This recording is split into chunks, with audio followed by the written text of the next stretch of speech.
ډاکټر ناول قاری عبدالرؤف صاحب د داد او د مرابات مستحق او لایق دی چې په دې د فتنې دور کې هغه دلته ناست دی او زموږ ستاسو ماشومانو ته د قرآن مجید الفاظ ښیي، د قرآن مجید معانی ښیي، مقاصد ښیي،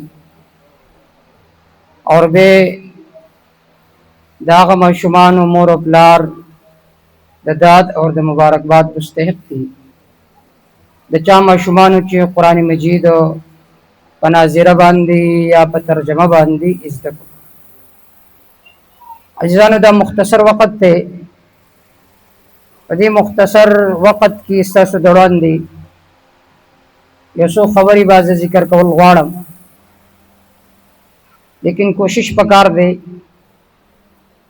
چې په دې مختصر وخت کې څومره علماء کرام راځي اور ستاسو د وړاندې د قرآن و حدیث مطابق نصائح وعظ هغه کوي، نو کوشش د عمل پکار دی.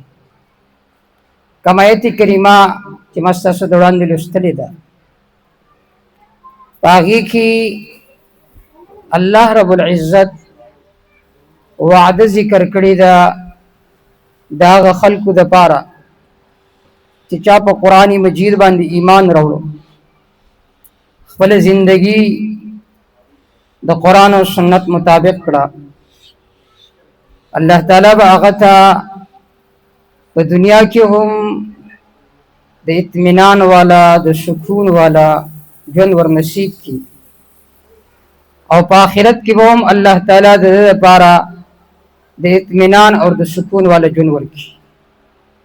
لیکن شرط دا دی زنانه ده یا ماشومه ده یا هلک دی چې قرآن مجید ولوستل او د قرآن مجید مطابق خپل ژوند تیرولی شروع کړو، الله تعالی فرمایي الذین آمنوا، هغه کسان چې چا ایمان راوړو، په دې قرآن ایمان راوړو، قرآن زده کړو، د قرآن په مقتضیات او په احکام باندې عمل وکړو، ولم یلبسوا ایمانهم بظلم، خپل ایمان سره شرک یو ځای نه کو، الله تعالی د دې لپاره دو امنونه ذکر کوي، یو ته ثمره دنیوي وي، دویم ته ثمره اخروی وي.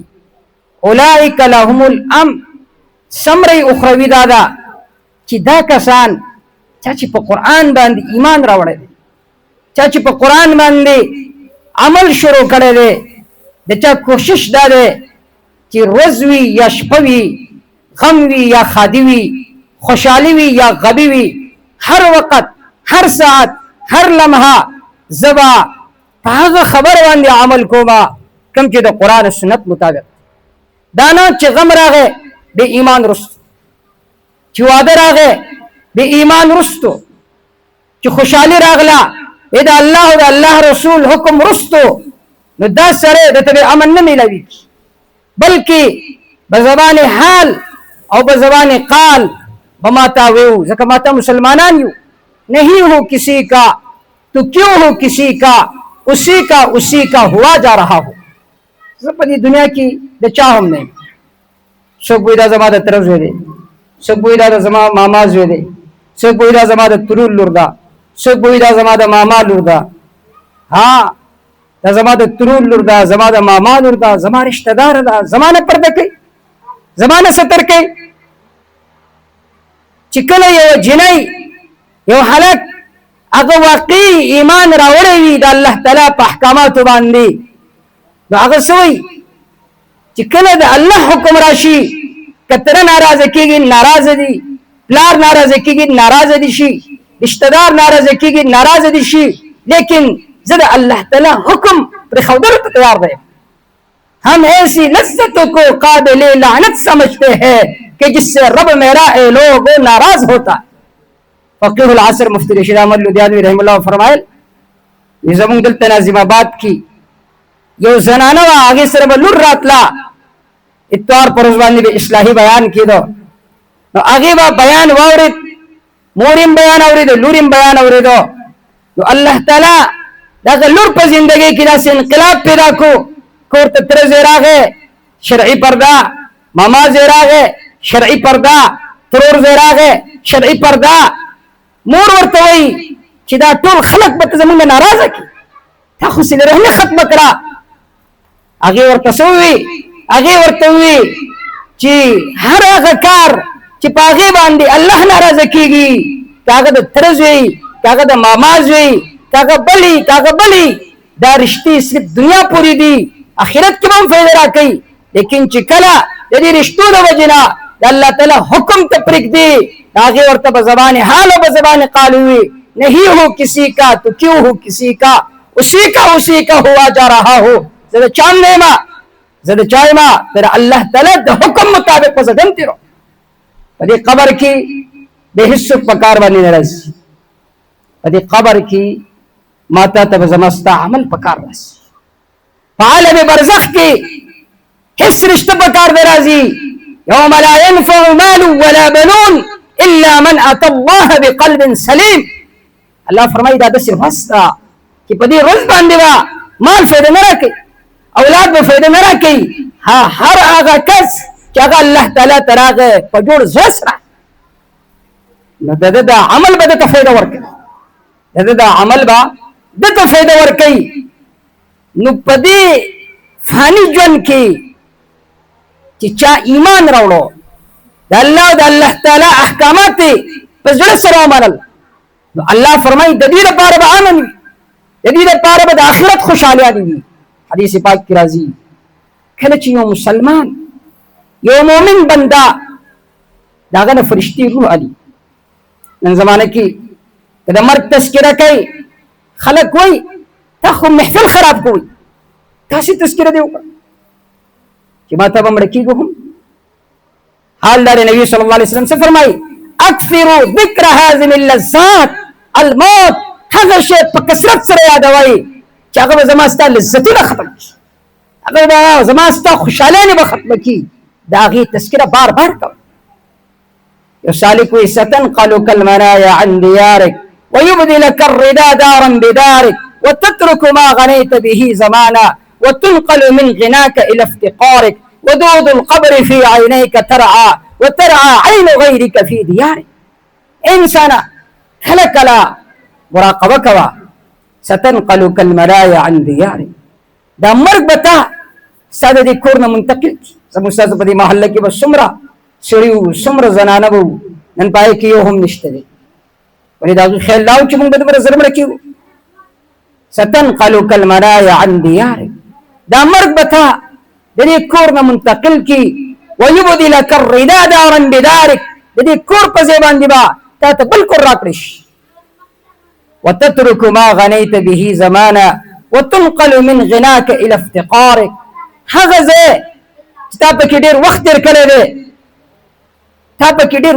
کړی دی دا هغه ځای نه به ته داسې ځای ته منتقل شي چې هغه به د یوازې والي کور ودود القبر في عينيك ترعى وترعى عين غيرك في ديارك نن ته په کور کې ناسي بچي ویني رشتہ داران ویني اور ستا سترګې یخېږي لیکن یو وخت به داسې راشي چې ستا په سترګو کې د قبر چنجي لړمانان به ګرځي ستا جسم به ریزه شي ستا جسم به ټکړې شي د دې حالاتو استهزار پکار دی چې یو مؤمن بندا د دې دنیا راځي حدیث پاک کې راځي چې فرشتي هغه خواته راشي اور سوی اخرجي يا ايتها النفس المطمئنه اے هغه روحه چې ته اطمینان والا روحي اوسه ته په داسې یو جسم کې وي چې هغه مبارک جسم و ځکه د ګناهونه نه دي کړي د خپل رب ځان نه ناراضه کړی نه دی اور به چې کله د هغه نه روح وباسل شي په ډېر اکرام او اعزاز سره هغه اسمانونو طرف ته ویوړی شي هغه ځای نه تپوس کېږي څوک دی هغه وایي فلانی دی د اسمانونو نه هغه ته مبارکباد ویلی کېږي د اسمانونو دروازې هغه دپاره کلاوې کړی شي او چې کله یو هغه انسان چې هغه خپل رب ته ځان نه ناراضه کړی وي، هغه زندگی تیره کړې وي د الله تعالی د غضب او د لعنت لاندې، هغه زنانه چې زندگی تیره کړې وي د خاوند په نافرمانۍ کې، د الله تعالی د حقوقو خیال نه ساتي، د بندګانو د حقوقو خیال نه ساتي، چې کله هغه وفات کېږي روح ته فرشته وایي یا ایتها النفس الخبیثه، اے خبیث روحه ته په یو خبیث جسم کې وي، اوس د دې خبیث جسم نه داسې بدبو وي د هغې چې د هغې څه حد نشته، چې کله به اسمانونو طرف ته روان کړی شي تپوس کېږي چې دا څوک دی، وي دا فلانه نفس خبیثه دی، وویلی شي چې دی واپس ځمکې ته غذار کوي، هغه واپس ځمکې ته غذار کړی شي او د هغې مقام سجین.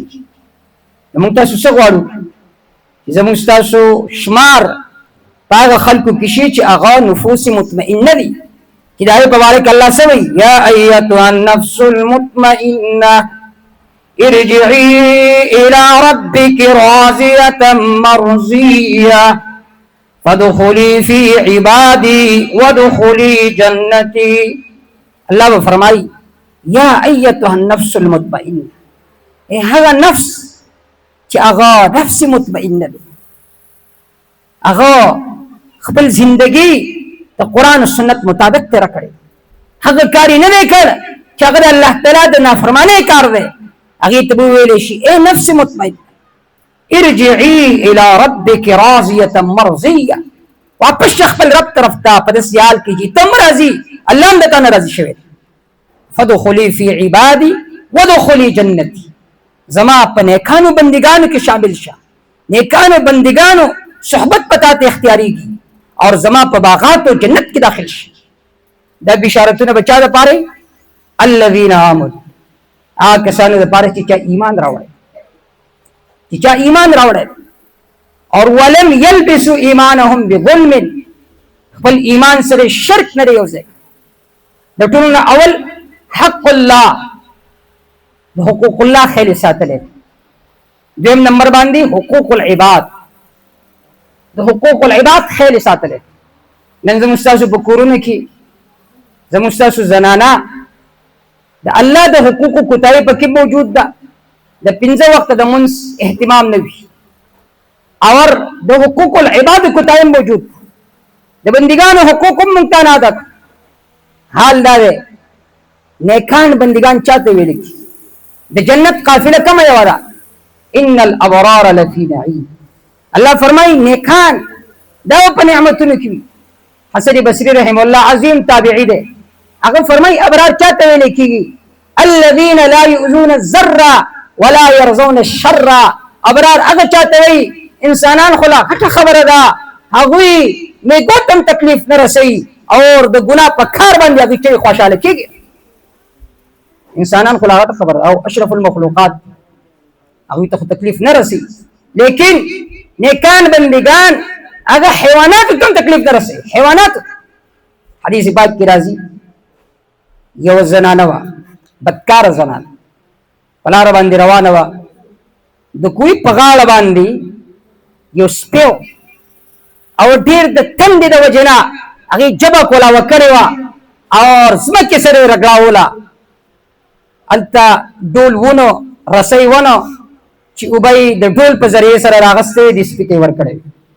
بدکار زنانه هغه ولګی دا خپل لپټۍ د سرنا کوزه کړه اور د اغینه رسۍ جوړ کړه او پخپو باندې پڼې وی داغه پڼو نه ډول جوړ. دلته یو خبر په ذهن کې کېده ګوره بدکار زنانه لیکن به هم پسر باندې لپټه پرغه ده، پسر باندې لپټه پرغه. نن شریف زنانه چې ځانته لوی خاندان لوی حسب او نسب والوي لیکن فیشن سره جوړ شوی دی چې پسر باندې لپټه نه. دا فیشن مونږ تاسو جوړ کړی. سر باندې لپټه په هغه وخت کې یو بدکار زنانه ده، دا هغه په سر باندې لپټه پرو.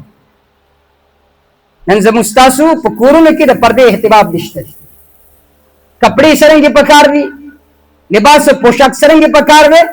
موږ زمانه سره زو کلا چې سرنګي فیشن شي راغې مطابق مونږه لباس او پوشاک جوړو.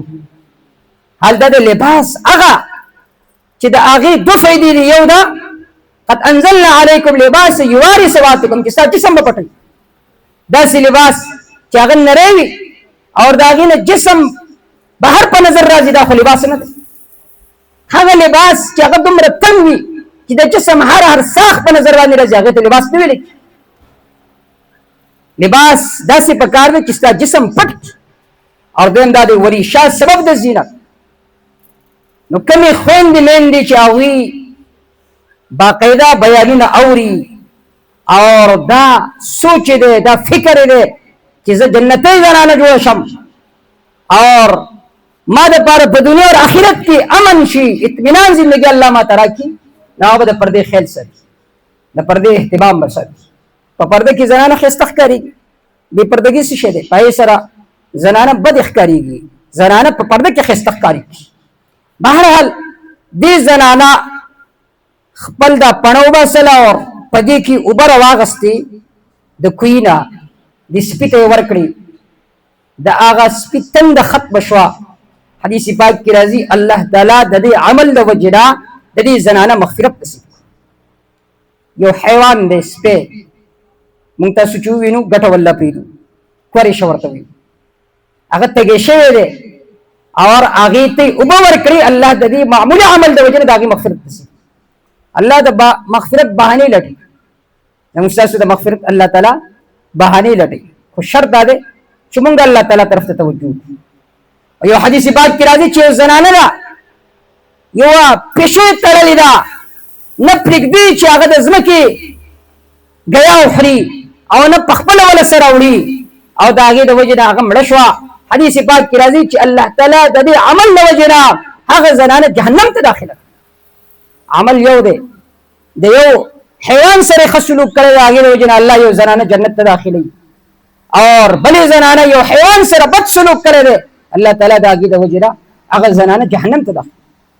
اوس موږ تاسو سوچ وکړو چې زموږ ستاسو په کورونو کې د حقوق العباد څومره خیال ساتلی کېږي. خاوند د ښځې نه تنګ دی، ښځه د خاوند نه تنګه ده، ګاونډي د ګاونډي نه تنګ دی، انګورانې د خواښې نه تنګې دي، خواښه د انګور نه تنګه.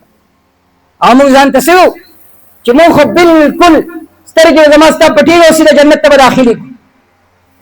د حقوق العباد په دین اسلام کې ډېر اهمیت دی، لیکن نن ماته هغه حقوق شاته غورځولي.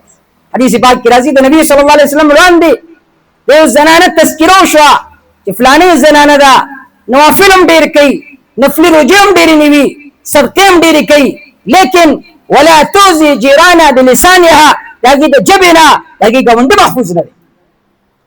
نبي علیه الصلاة والسلام فرمایل هي فی النار، دا زنانه جهنمي زنانه ده.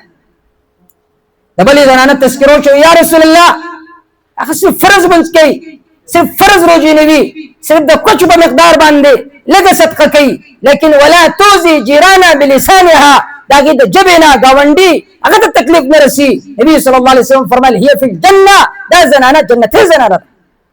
موږ تاسو سوچ وکړو چې آیا موږ د ژبې نه زموږ د لاس نه زما ستا ګاونډي محفوظ دی که محفوظ نه دی؟ نن خو که څوک وفات شي خلک څه وایي خو شو دا خو یو جګړالو انسان و پوه شي د ده نه ډېر تنګ خو شو چې د ده نه خلاص شو، چې د ده نه خلاص شو.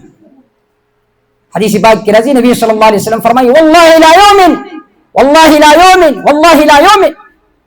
درې ځله نبی علیه السلام فرمایي قسم په الله مسلمان نه دی، مؤمن نه دی، مؤمن نه دی. قیل من یا رسول الله، صحابه کرام اے الله رسولا چا کې ایمان نشته دی؟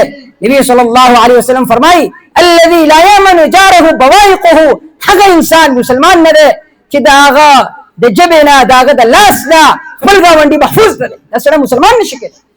المسلم من سلم المسلمون من لسانه ويده، مسلمان هغه دی چې د هغه د ژبې نه د هغه د لاس نه بل مسلمان محفوظ. نو د دې مجلس فایده دا به ما ته میلاوي کله چې کله ما ته په دې خبرو باندې عمل وکړو. الذين آمنوا، الله څه فرمایي چا چې ایمان راوړو د حقوق الله خیال مو ساتو، د حقوق العباد خیال مو ساتو. او په حقوق العباد کې د ټولو نه لوی سیس چې هغه زما ستا د جنت د داخلو سبب دی، هغه زما ستا خاوندان.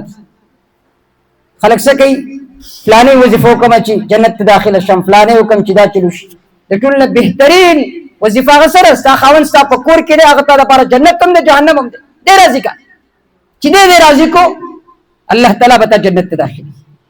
حدیث پاک کې راځي نبی صلی الله علیه وسلم تذکرہ وکړه چې جهنم کې ما ډېری زنانه ولیدلې. عرض فبما یا رسول الله، اې دا الله رسول دا ولي؟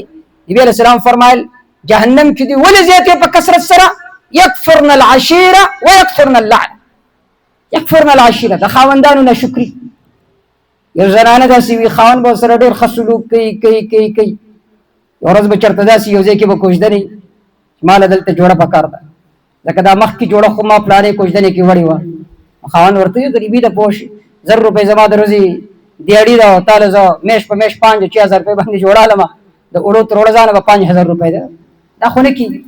هغه ورته څه وایي کوم وخت ده چې ستا کور ته راغلی وي بالکل خیر مې نه دی لیدل. ما رأیت خیرا منک قط، سوی کم وخت ده چې ستا کور ته راغلی ما چېرته خوشحالي په سترګو نه ده لیدلې. زنانه ډېرې ناشکرې وي. نبی صلی الله علیه وسلم فرمایل یکفرن العشیره، دې د خاوندانو ناشکري کوي. او دویم سره ویکفرن اللعن، په جواب باندې بار بار د لعنت د تان الفاظ، ماشوماتو ته کنزل، سارو ته کنزل، خاوند ته هر چاته بس الله دې میراث کوي، الله دې د ګاډي د ټیر د لاندې کا، الله دې په مازیګر باندې جنازه راولته. زنانه په دې کورونو کې دا بد دعاګانې کوي ماشومان. حال دا دی د دعا د قبولیت وته پته نه لګي چې به استاد دعا قبول شي به سکه. نو به خو د ټول نه زیاتې جاړي سوکو زنانا سوي وی چې په غم کې جړاونه کی او په خوشاله کې ګډاونه کی اوبه غم او سره جړای.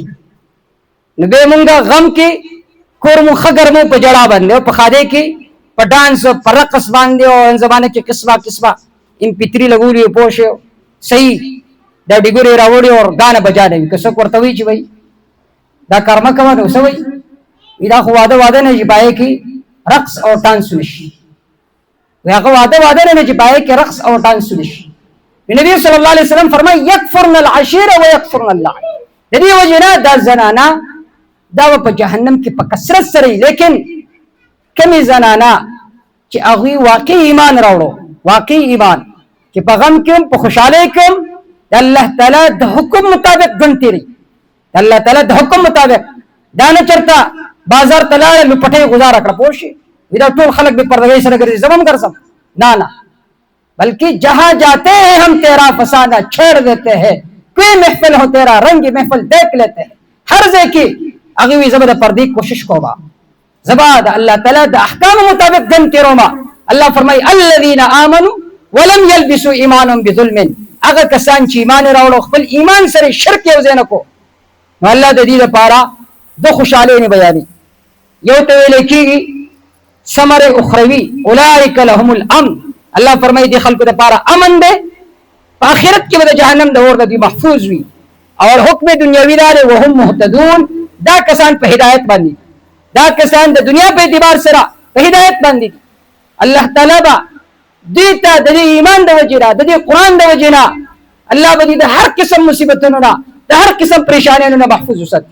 یو واقعا بیانوم په دې باندې چې الله تعالی د دې ایمان د وجینا د دې قرآن د وجینا د زندګۍ سکون ورکي، د زندګۍ اطمینان ورکي، د زندګۍ خوشحالي ورکي الله تعالی او د آخرت خوشحالي خدا ودا چا د پاره چې چا صحیح طریقې سره ایمان راو. ابن بطوطه دا یو لوی سیاح تیر شوی دی په 725 کې د تنجي د مصر یو خار د تنجا دا غینه دی راووت او ورته تقریبا په 25 کالو کې د پوره دنیا سیاحت کړ. چونکه هغه وخت کې خو د جهاز وغیرہ سیستم هم نو، دریابي د دریاب په لارو سره کم چې وچې لارې د باغي باندې پاسونو سره راتلل کېدو. هندوستان ته راغله د تغلق په زمانه کې، چین ته راغله. به هغه یو سفرنامه لیکلې و د روحله په نوم باندې. په هغه سفرنامه کې ابن بطوطه هغه ذکر کوي چې ویزه یو جزیره ته لاړم، جزیره انډومان وی جزیره ده چې الته نشین کړو ټول خلک مسلمان شوي دي. وی ما یو کس ته پوښتنه کو چې دې جزیره ته اسلام څنګه راغله؟ غیر چاپیره ټولې اوبه منځ کې جزیره ده.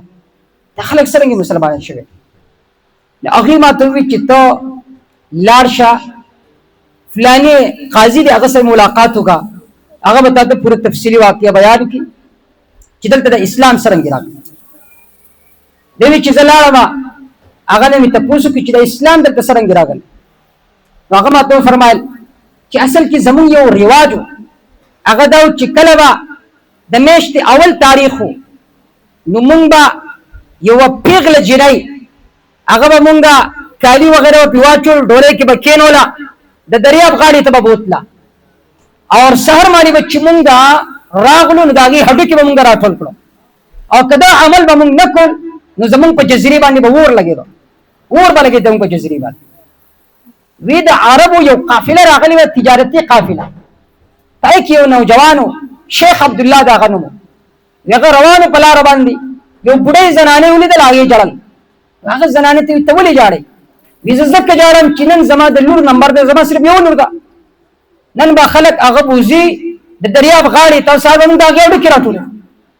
دې شیخ عبدالله ورته وي ما ورته داسې کار دی چې ته خپل لور مه بوځه، د هغې په ځای باندې ما بوځئ. هغې ما ته وي ته خو مسافر یې، مونږ سره کې تا بوځو. وي ما ورته مونږ مسلمانان یو، الله په مونږ باندې قرآن نازل کړی دی او مونږ باندې دا جنات او دا پیریان دا هېڅ اثر نشي کولی. هغې وی ښه، وی زه یې ښه ښایسته سنبال کړم او د خپل لور په ځای باندې زه یې هغه ډوله کې کېنولم. وی چې کله د دریاب غاړې ته زه بوتلم شپه شوه، وی چې کله نیمه شپه شوه زه د هغه ډولۍ نه راکوز شوم او یو لکیر مې تاو کړو ګیر چاپېره او د قرآن مجید تلاوت مې شروع کړو سورت یاسین. وی چې کله اخري شپه شوه وی دا پیرې نه روانو په لاس کې ورونو، وی دوی به چې کله دې لیکې خوا ته نږدې کېده اور به یې اخیسته او ختمېده به. سهاره پورې دوی کوشش وکړو چې ما باندې حمله وکړي، لیکن په حمله کې ناکام شو. خلک راغلو د دې دپاره چې اوس موږ دا اړیکې راټول کړو. نو چې څه یې کړو زه بلکل ټیک ټاک یم. هغوی ما نه تپوس کړو چې داسې دې موږ حجرې راویستې وه.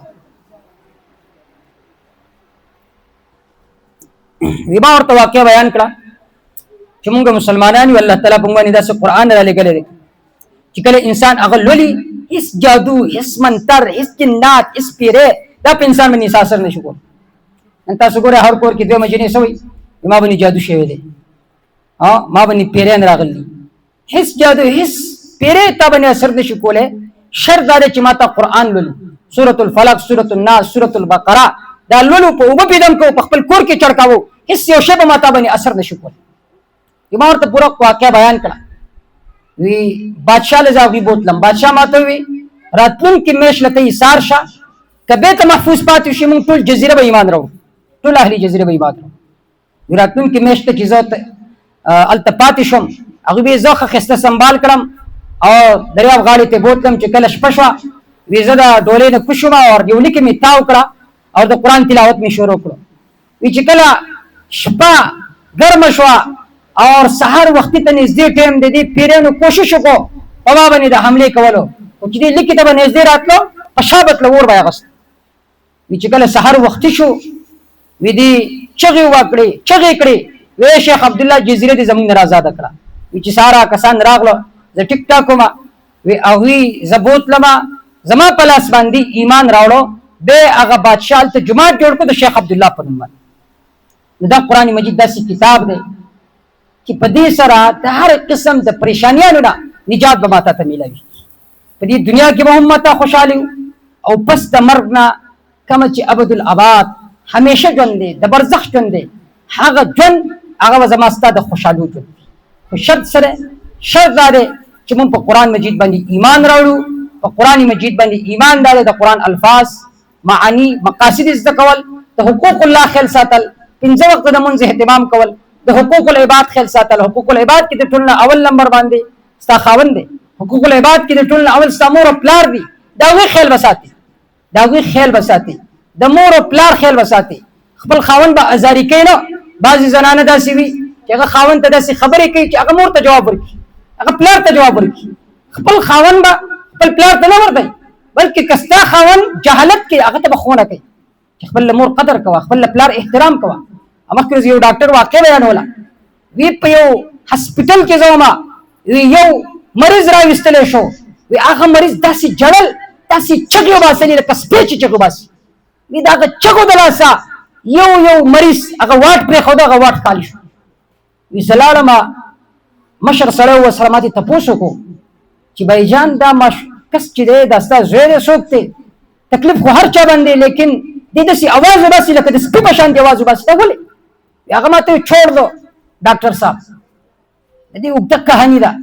ما اصرار وکړ بار بار، اخر ماته وی دا هغه بدبخته زما زوی دی چې دی به کله مور سره په جنګ شو، مور به یې وهله او خپل د مور به یې د ویښتو نه نیوله، راکاږلی به. الله تعالی نن په دنیا کې د داسې ذلیله کو، داسې بیمارۍ پرې راوستله چې الله چې د ده د وجې نه تمام خلک نفرت کې ددل. نو د مور او پلار قدر کما تا کو په دنیا کې به الله تعالی موږ ته سرخرو کړي، دنیا کې به الله تعالی موږ څه شي بصیره کړي، دنیا کې به الله تعالی زموږ نوم بلند و بالا کړي. خو که د مور او پلار قدر احترام زما ستا په زړه کې نه وي، نو په دنیا کې به هم ذلیله شو او په آخرت کې به موږ تاسو ذلیل یو. نو حقوق العباد کې د ټولو نه اول حق د مور او پلار دی، چې د مور او پلار د حقوقو خیال موږ وساتو، د ګاونډي د حقوقو خیال وساتو، نو هله به موږ تاسو کامیاب یو. انشاءالله کوشش وکړو چې څه خبرې کړو، الله تعالی دې په دې باندې د عمل کولو توفیق رانصیب کړي. اقول قولي هذا استغفر الله لي ولكم ولسائر المسلمين.